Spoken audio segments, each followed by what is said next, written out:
नहमदुहु व नसल्ली अला रसूलिहिल करीम अम्मा बाद फ़ाऊज़ु बिल्लाहि मिनश शैतानिर रजीम बिस्मिल्लाहिर रहमानिर रहीम रब्बि इश्रह ली सदरी व यस्सिर ली अमरी वहलुल उक़दतम मिन लिसानी यफ़क़हू क़ौली। हज़रत इब्राहीम अलैहिस्सलाम अल्लाह ताला के उन 5 जलीलुल क़द्र और बरगज़ीदा पैगम्बरों में से हैं जिन्हें अल्लाह ताला ने उलुल अज़्म पैगम्बर कहा है, यानी नूह अलैहिस्सलाम, इब्राहीम अलैहिस्सलाम, मूसा अलैहिस्सलाम, ईसा अलैहिस्सलाम और हमारे नबी अकरम सल्लल्लाहु अलैहि वसल्लम। फिर इसके अलावा आप हज़रत मोहम्मद सल्लल्लाहु अलैहि वसल्लम के जद्द अमजद भी हैं, क्योंकि इनके बेटे इस्माईल अलैहिस्सलाम की औलाद में से हैं हमारे नबी। नूह अलैहिस्सलाम के बाद हज़रत इब्राहीम अलैहिस्सलाम वो पहले नबी हैं जिनको अल्लाह ताला ने इस्लाम की आलमगीर दावत फैलाने के लिए चुना था। सूरत अल-बकरा आयत 124 में हमें मिलता है, और याद करो जब इब्राहीम अलैहिस्सलाम को उसके रब ने चंद बातों में आजमाया और वो उन सब में पूरा उतरा तो कहा, मैं तुझे सब लोगों का पेशवा बनाने वाला हूँ।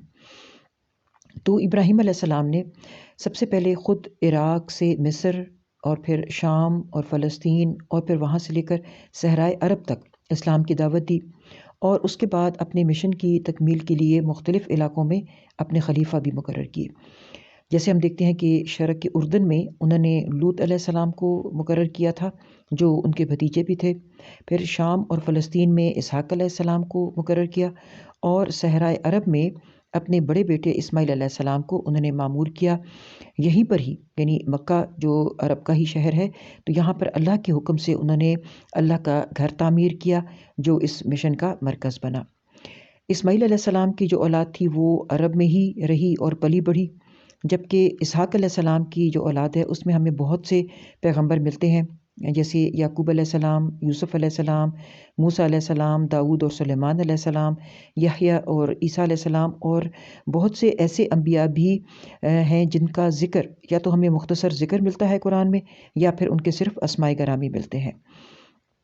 इब्राहीम अलैहिस्सलाम ने लोगों को अल्लाह की अताअत की तालीम दी, और अल्लाह की जो हिदायत उनको नसीब थी, जो उनको अता हुई थी, तो उन्होंने लोगों की इनफरादी और इज्तिमाई दोनों तरह की ज़िंदगी को राह रास्त पर लाने की कोशिश की। यही उनका फ़र्ज़ मनसबी था। वो तौहीद पर कायम थे, मुस्लिम थे और हनीफ़ थे।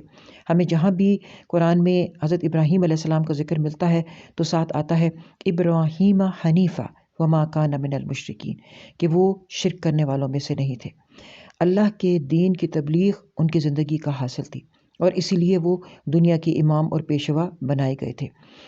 उनके बाद ये जो इमामत का मनसब था, ये बनी इसराइल यानी याकूब अलैहिस्सलाम की जो औलाद थी उनको मिला, लेकिन वो ख़ुद को इसका अहल साबित न कर सकी, और फिर अल्टीमेटली हमारे नबी सल्लल्लाहु अलैहि वसल्लम की जब मक्का में बासत हुई तो उसके साथ ही इमामत का ये मनसब उम्मत मुस्लिमा को मिल गया।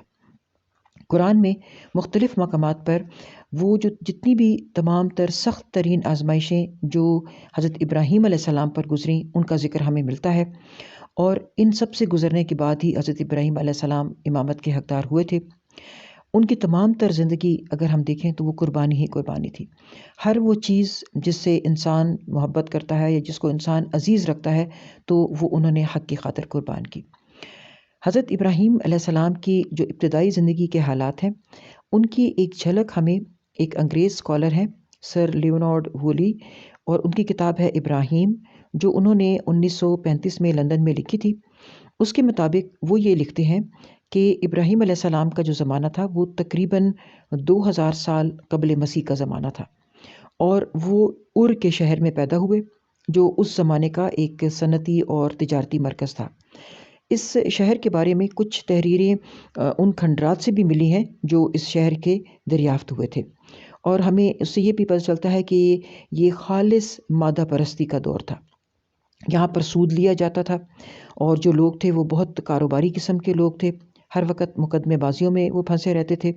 फिर जो इब्राहीम अलैहिस्सलाम के ज़माने के जो लोग थे, तो हमें तलमूद से पता चलता है कि उनका ख़ानदान ऊंचे तबके का ख़ानदान था, जिसको अमीलू कहा जाता था, और उनके जो वालिद थे जिनका नाम हमें आज़र मिलता है रिवायात से, तो वो जो रियासत के यानी यूँ समझ लीजिए कि जो शाही जो ख़ानदान था या शाही दरबार था, उसके एक आला ओहदेदार थे।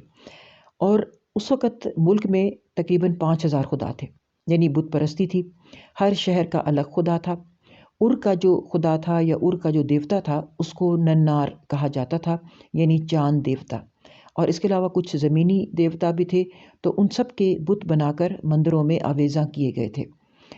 یہ جو ننار کا بت تھا یہ ایک پہاڑی پر بہت شاندار عمارت میں نصب کیا گیا تھا، اسی سے ساری حاجتیں مانگی جاتی تھیں۔ جو بھی اس شہر کے زمیندار تھے یا تاجر تھے یا کارخانہ دار تھے یا سیاسی حکمران تھے، سب اسی کے آگے جھکتے تھے۔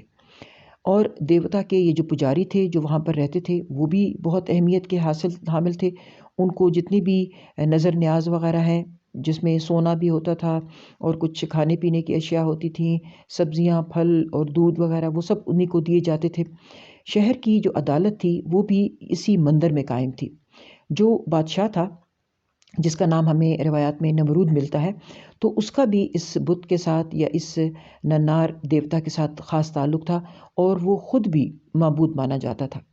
ہم یہ دیکھتے ہیں کہ یہ جو نمرود کا لفظ ہے، تو دراصل ار کے جو شاہی خاندان کا جو بانی تھا اس کا نام ارنمو تھا، کہ جو پھر بعد میں جتنے بھی اس کے ڈسینڈنٹ یا اس کے جانشین تھے تو ان میں ہمیں پھر نمرود کا نام ملتا ہے۔ اس شرک پرستی اور بت پرستی اور دنیا پرستی کے اندھے دور میں ابراہیم علیہ السلام نے توحید کی روشنی پالی۔ وہ سلیم الفطرت تھے اور سلیم النظر تھے۔ آثار کائنات اور قدرت کی نشانیوں سے ان کے اندر توحید کی شمع روشن ہوئی، اور انہوں نے یہ جانا کہ یہ جو چاند، سورج، ستارے جن کو لوگ اپنا خدا یا اپنا دیوتا بنا کر بیٹھے ہیں، جب یہ ڈوب کر اور غائب ہو جاتے ہیں تو وہ رب کیسے ہو گئے؟ اصل رب تو وہ ہے جو ان کا بنانے والا ہے، اصل مالک تو وہی ہوگا۔ پھر ہمیں یہ بھی ایک ملتا ہے کہ قرآن میں ابراہیم علیہ السلام کی بہت ہی پیاری دعائیں ہیں جو اخلاص اور حکمت سے بھرپور ہیں۔ انشاءاللہ ہم اپنی اگلی آڈیو میں ان سب کا مختصراً ذکر کریں گے، جس میں ہمارے لیے بھی بہت زیادہ ہدایت اور رہنمائی ہے۔ وآخر دعوانا ان الحمد للہ رب العالمین وما علینا الا البلاغ المبین۔